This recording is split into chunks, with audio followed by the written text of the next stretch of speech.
할렐루야.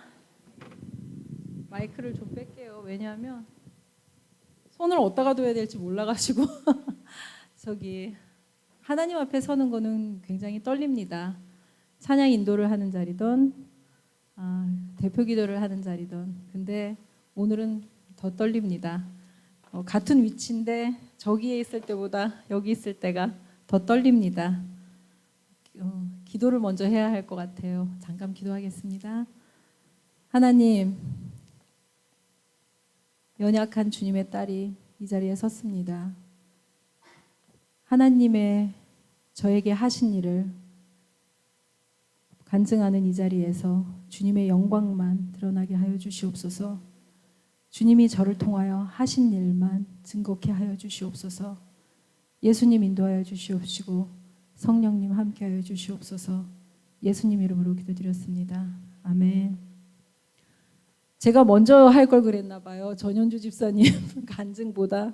저는 간증이라기보다는 다니엘 기도회를 통해서, 그리고 그 기간에 있었던 나의 삶을 통해서 하나님께서 저에게 행하셨던 그런 믿음, 그리고 교만했던 나를 다시 한번 돌아보게 하시고, 그리고 그 일을 통하여서 다시 하나님 앞에 굳건한 딸로 서게 하셨습니다. 목사님한테 전화를 받았을 때 하루 동안 후회했어요. 왜 거절을 못했을까? 왜 나는 그냥 생각 없이 네 하겠습니다 했을까? 하루 종일 고민을 하고 후회하고, 어저께까지만 해도 아무렇지도 않았는데 오늘 아침부터 무지하게 떨립니다. 하지만 하나님께서 저에게 하신 일이 있기 때문에 여러분과 쉐어링하고 싶습니다. 아주 간절하게. 다니엘 기도회를 시작하기 전에 목사님께서 다니엘서를 놓고 강해를 하셨어요. 그래서 저는 그 설교 말씀을 매주 들으면서 항상 기대치가 있었어요. 왜냐하면 항상 다니엘에 대한 믿음, 어떤 것에도 타협하지 않는 다니엘에 대한 하나님의 신념, 항상 우리 이런 것만 들었잖아요. 그런데 유난히 느부갓네살을 설교하시면서 그 왕을 통하여서 비춰진, 그 왕을 통하여서 투여된 나의 모습을 보게 하셨습니다. 내가 종교인인가, 하나님을 사랑하는 신앙인인가 고민케 하셨고, 하나님이 행하신 모든 기적을 눈앞에 보면서도 믿지 않았던 그 왕처럼 내 모습은 그러지 않을까. 세상에서 주는 모든 부귀영화로 부족한 것이 없이 사는, 그래서 하나님도 멀리하는 그런 왕의 모습처럼 내가 하나님을 섬기지는 않나. 그러면서 아니야, 나 그러지 않아. 나 굉장히 견고해. 어떤 시험이 닥쳐와도 나는 하나님 원망하지 않아. 어떤 시험이 닥쳐와도 나는 주님 앞에 굳건히 서. 이런 마음을 가지고 설교 말씀을 매주 접했습니다. 그리고 다니엘 기도가 시작되는 그날 첫날 저에게 삶의 문제가 터졌습니다. 물론 그 문제는 지금 해결되지도 않았어요. 그대로이지만, 하지만 같은 상황 속에서도 나를 이겨내게 해주신 하나님, 나에게 담대함을 주신 하나님. 원망했죠. 아버지, 또입니까? 나 또 무너져야 합니까? 이제 그만하셔도 되지 않을까요? 그냥 편안하게 예수님 믿으면 안 될까요? 하면서 나는 무기력해지고 피폐하게 하루하루를 보냈습니다. 다니엘 기도에 틀지도 않았습니다. 보지도 않았어요. 너무너무 힘들어서 정말 침대에서 일어나지도 못했습니다. 거의 닷새를. 그리고 하나님의 임재를 구하기 이전에 저는 하나님께 원망에 가득 찬 하루를 보냈습니다. 도대체 나한테 왜 저에게만, 왜 나만, 이러면서 하나님을 원망하며 하루하루를 보냈습니다. 그러다가 금요 예배가 되었습니다. 금요 찬양을 인도하는 인도자로서의 목도 못한 채 참석을 안 했습니다. 그리고 마루에서 엄마가 텔레비전을 켜고 온라인으로 예배를 드리시는데 목사님의 목소리가 들렸습니다. 저도 어떻게 마루로 나갔는지 모르겠어요. 그냥 누워있던 제가 쥐포처럼 딱 침대에 눌러붙어서 움직이지도 않았던 제가, 닷새 동안 그랬던 제가 어느새 소파 앞에 앉아서 목사님의 설교를 듣고 있었습니다. 딱 한마디가 저를 다시 살렸습니다. 하나님께 멀어지는 것을 회개하세요. 그게 회개입니다. 저는 회개를 어떻게 하는지 잘 몰랐어요. 항상 하는 회개는 그거예요. 알고 지은 죄, 모르고 지은 죄 용서해 주세요. 무슨 죄를 졌는지도 모르겠지만 아버지 제가 지은 죄가 있다면 용서해 주세요. 그런 막연한 회개만을 했습니다. 그런데 하나님께로 멀어지는 나의 삶을 회개하세요. 그 한마디는 저에게 너무나 큰 충격이었습니다. 하나님을 원망하는 거 멀어지는 거죠. 그리고 유튜브를 계속 보면서 세상 일을 잊어버리려고 그 속에 빠져들면서 하나님의 말씀을 멀리하는 거 회개해야죠. 그리고 이렇게 주신 것들이 많은데 그 안에서 감사하지 못하고 원망만 했던 나의 모든 것 회개해야죠. 하나부터 10까지가 내 삶은 회개 덩어리였습니다. 그리고 그때부터 저는 다시 힘을 찾았습니다. 내가 정말로 내 의지로 나는 할 수 있어. 이런 거 갖고 무너지지 않아. 됐어. 내가 살아온 삶이 어떤 삶인데 절대 괜찮아. 나는 괜찮아. 이러면서 내가 내 의지로 일어나려고 했을 때는 정말 일어나지 못했어요. 다시 쓰러지고 다시 쓰러졌는데 하나님의 임재가, 하나님의 얼굴을 구하며 하나님이 저에게 임재하는 그 순간, 그 말씀을 듣는 순간, 말씀으로 회복되는 순간 정말로 거짓말처럼 내 몸이 다시 모든 죽었던 세포가 살아나는 듯한 느낌을 들었습니다. 그리고 그때부터 금요일 그 저녁부터 다시 기운을 차리고, 그리고 눈물로써 하나님께 회개하고 하나님을 만나며 깨달았습니다. 내가 구해야 되는 것은 원망이 아니요, 내가 구해야 되는 것은 하나님 나한테 왜 이러세요, 감당할 만큼만 주세요가 아니라 하나님 저와 함께 계셔주세요. 하나님 저랑 같이 계시죠? 예수님 저랑 같이 계시죠? 하고 하나님의 임재를 구하는 게 먼저였습니다.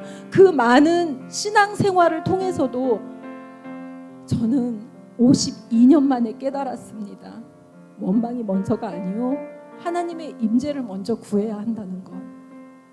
그러고 나서 토요일 날 아침에 사모님께 전화를 했습니다. 여러분, 현장 예배를 사모하셔야 합니다. 목사님이 저한테 딱 10분만 하라 그랬어요. 조금 길어지기는 하겠지만 양해 부탁드립니다.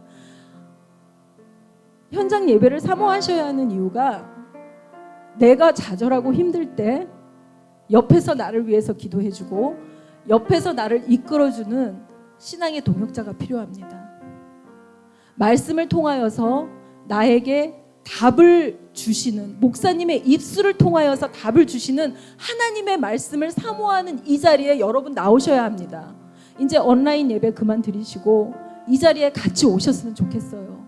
같이 찬양하면서 하나님께 은혜 받고 그런 시간이 되기를 간절히 소망해요. 제가 이 얘기를 왜 하냐면, 그날 아침에 금요일 날 참석을 못한 관계로 사모님이 걱정을 하셔서 전화를 하셨어요. 근데 안 받았습니다. 그리고 다음날 아침에 나는 아무렇지도 않게 사모님 죄송해요, 제가 잠이 너무 많이 들었었나 봐요, 저 이제 다 났어요 하고 정말 내색 조금도 안 내보내고 얘기할 자신을 딱 갖고 전화를 했습니다. 집사님 괜찮으세요? 목소리를 듣는 순간 어린아이처럼 엉엉 울었습니다. 그냥 눈물이 얼마나 많이 터지는지 하염없이 울었습니다. 전화를 통해서 엉엉 우는 나의 목소리를 들은 사모님은 아무 말씀도 안 하셨어요. 그냥 한마디. 집사님, 다 괜찮아요. 괜찮아질 거야. 집사님 잘 이겨내실 거예요. 기도할게요. 아무것도 묻지 않고 그렇게 해주는 위로의 한마디가 저에게도 힘이 됐습니다. 그렇게 나는 힘든 시간을 보내고 주일을 맞이하여서 설교를 듣게 되고, 그 설교 가운데 다니엘 기도회에 있었던 목사님의 간증을 목사님께서 조금 소개시켜 주셨어요. 그리고 그 이후로 다니엘 기도회를 사모하게 됐습니다. 그 기도회를 통해서 너무나 많은 분들의 간증을 듣고, 너무나 많은 목사님들의 설교를 듣고, 너무나 많은 찬양을 하며 제가 깨달았던 건 정말 성령 충만한 삶을 살아야 되는구나. 정말 열방을 위해서 기도를 해야 되겠구나.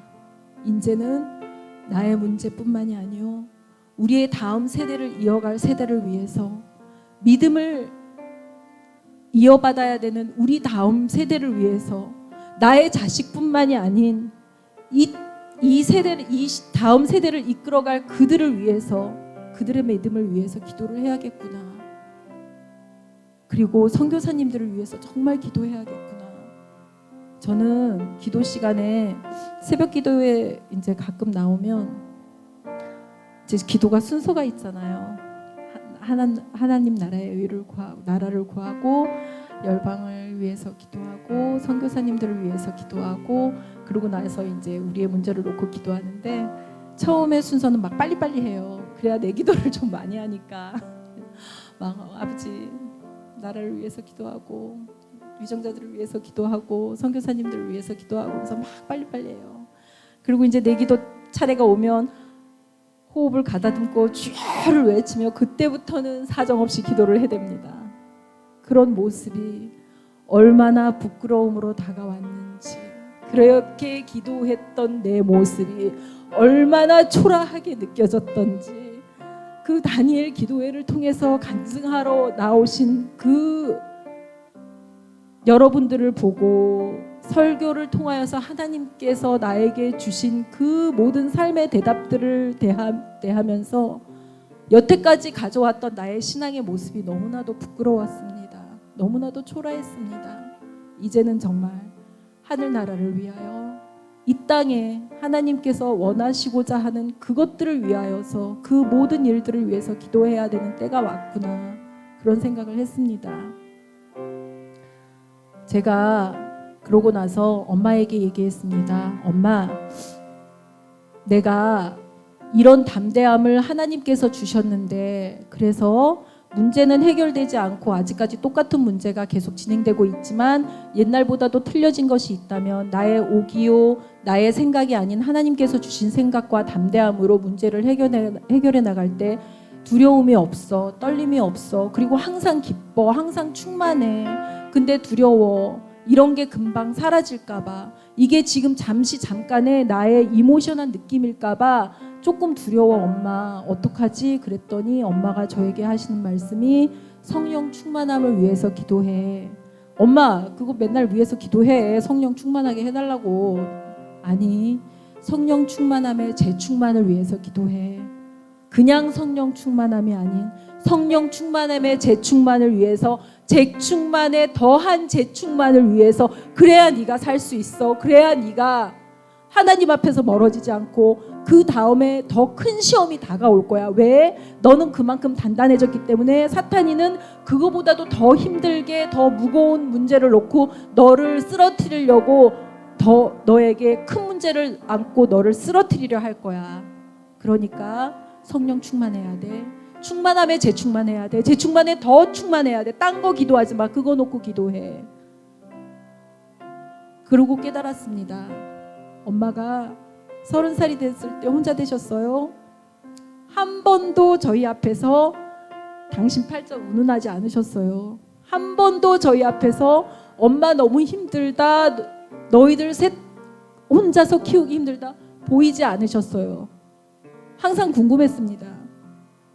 어떻게 그럴 수가 있지? 80평생을 50평생을 혼자서 아이들을 키우면서 셋을 키우면서 어떻게 우리 엄마는 저렇게 강건할 수 있었을까?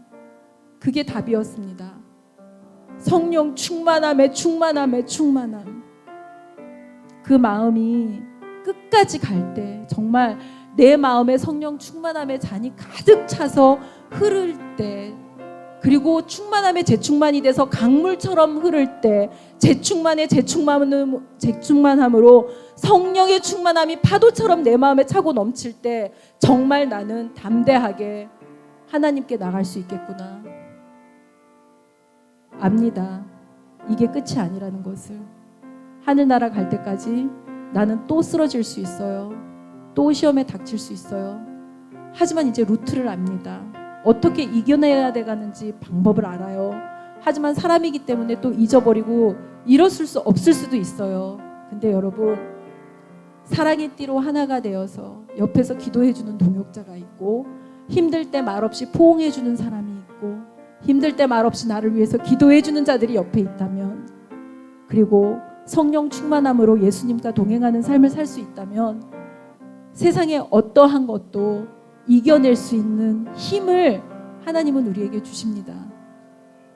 이번 다니엘 기도회를 통해서 뭐 커다랗게 변화된 거는 없었지만 그래도 저의 믿음이 조금 자라나는 이 과정이 여러분과 쉐어링하는 이 자리가 하나님께 영광된 자리가 되기를 간절히 소망합니다. 감사합니다.